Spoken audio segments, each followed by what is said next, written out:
Қазақ тілі 7-ші Ә сыныбы. Сабақтың тақырыбы отан үшін от кешкендер. Мақсаты мәтін бойынша проблемалық сұрақтар құрастыру, оқшау сөздердің қызметін түсіну және ажырата білу. Ұлы отан соғысы.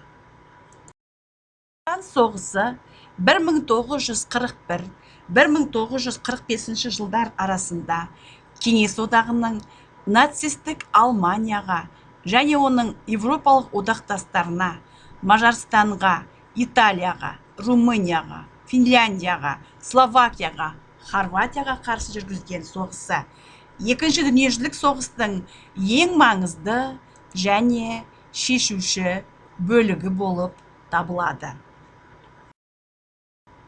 Ұлы отан соғысы деген сөз тіркесінің ұғымын таратып көрейік. Ұлы отан соғысы ұғымы 1941 жылғы шілденің 3-інде Сталиннің радио арқылы сөйлеген сөзінен кейін пайда болған екен. Сталин өз сөзінде ұлы және отан деген сөздерді бөлек-бөлек бір-бірімен байланыстырмай қолданды.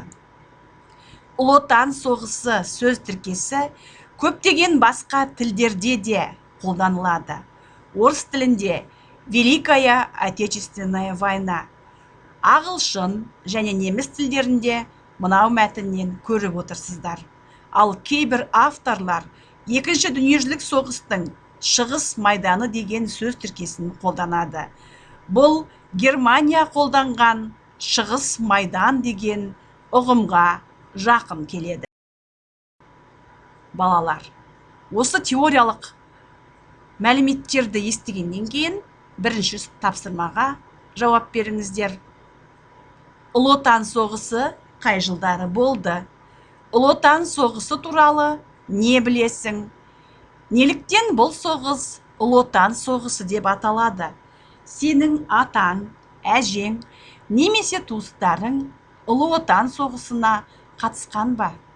Жауаптарыңды қазақ тілі дәптеріне жазуға болады.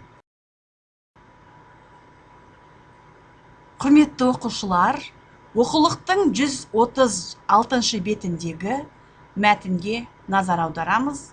Аудио мәтін арқылы бірге оқимыз. Зұлмат соғыс. Осы бір шағын тіркесті айта қалсаң, көз алдыңа әлемнің ауыр қасіреті келеді. Сол бір сұрапыл жылдары қазақ халқы өзінің отанына, жеріне деген патриоттық сезімі мен жан қиярлық ерлігін көрсетті.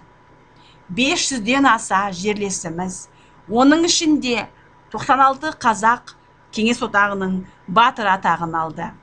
Қазақстандық Кеңес одағының батырлары арасында қарулы күштердің барлық түрі мен құрама өкілдері, мамандары және қатардағы жауынгерден дивизия командиріне дейінгі әскери атағы бар адамдар болды. Олар Талғат Бигелдинов, Мәлік Ғабдуллин, Нұркен Әбдіров, Мәншүк Мәметова, Әлия Молдағұлова және басқалары. 1941 жылдың ызғарлы 15-16 қарашасында басқыншы неміс фашистері Кеңестер одағының астанасы Мәскеу қаласына жойқын шабуылын бастады.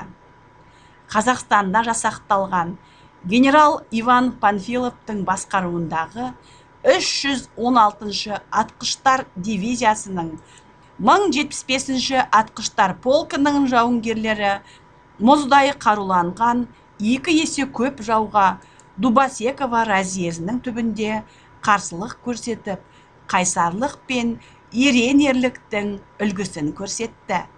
Оның ішінде 28 Панфиловшы батырың бір қадам кері шегінбей, қасық қаны қалғанша айқасатыны да осы тұста айтылған.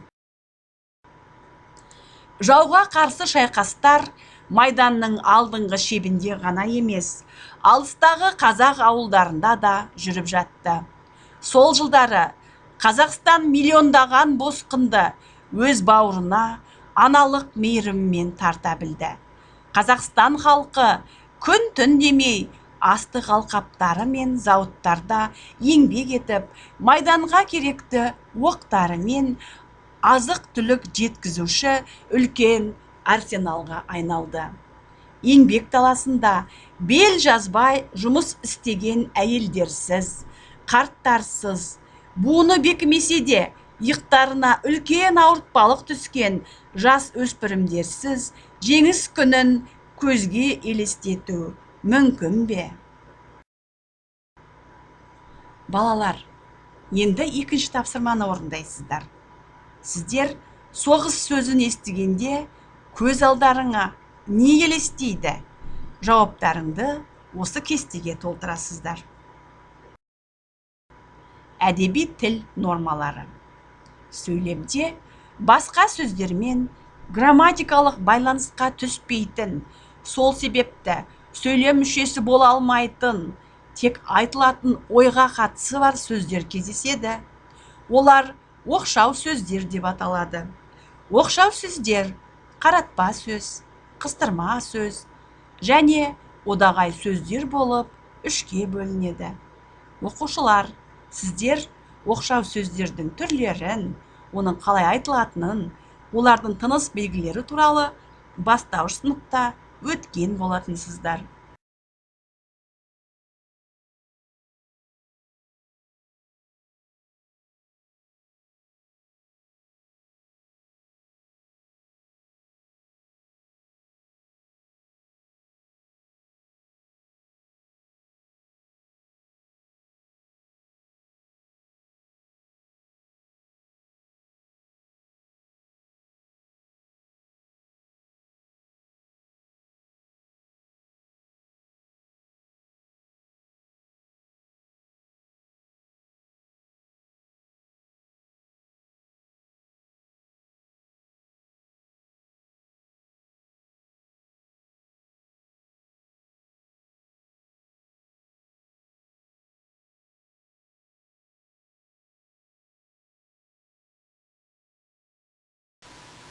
Оқушылар, мысалдарды дәптерге жазып алыңдар. Бірінші, жолдастар, майданда біздің әскерлер жан аямай соғысуда. Асты сызылған сөз қаратпа сөз. Қаратпа сөзден кейін міндетті түрде үтір қойылады.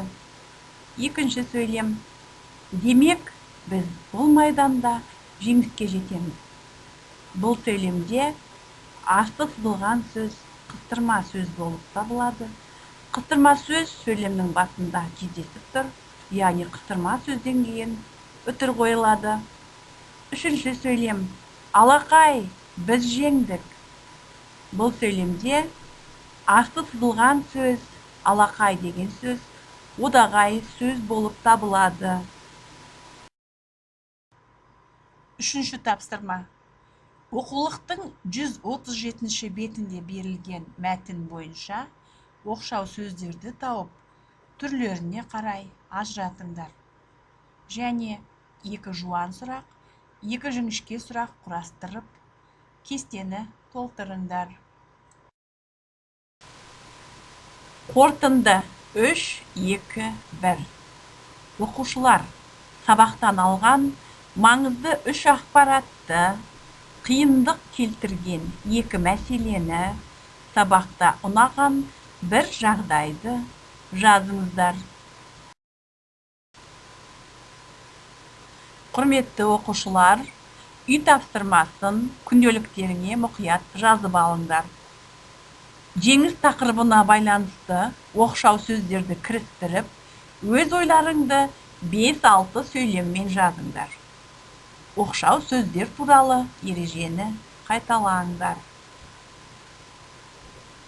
Бүгінгі отан үшін от кешкендер атты сабағымыз аяқталды.